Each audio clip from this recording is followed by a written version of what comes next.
I'm sorry to say, but your clients and your customers have choices. If you want them to choose you, then they need to see you as a better option. You mentioned one thing about authority engineering, which is kind of interesting, but sometimes when you enter a new industry and space, you don't have a lot of authority. How do you engineer authority? So there's earned authority, earned reputation, and then there's kind of the perceived thing, the show you put on. And if you're new, you may not want to wait for the earned to reach out for itself, so you got to do some perceived stuff. What that means is you understand that authority means above. You know, it's a totem pole. So whether you like it or not, you need to be seen as the above. So if I want to have CEOs as my clients, I'm going to put together a book in which I interview all of the CEOs to have chapters in my book talking about leadership, for example.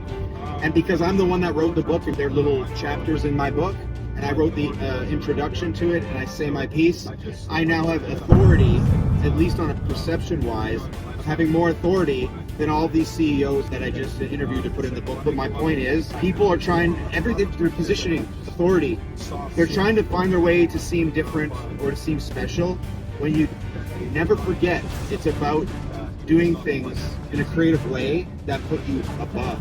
We don't want to admit that sometimes, you know, because it seems like A bit cunning. a bit cunning, a bit natural, a bit who am I, a bit like, am I really going to do that? Or I don't want to compete too much. Like, listen, I have no competition, man. We're all friends. We'll all just collaborate.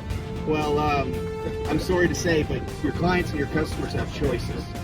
If you want them to choose you, then they need to see you as a better option. And if they want them to choose you as a person, they need to see you as a better option in that niche. Try to do more stuff actively and deserve it, because you do, to be above.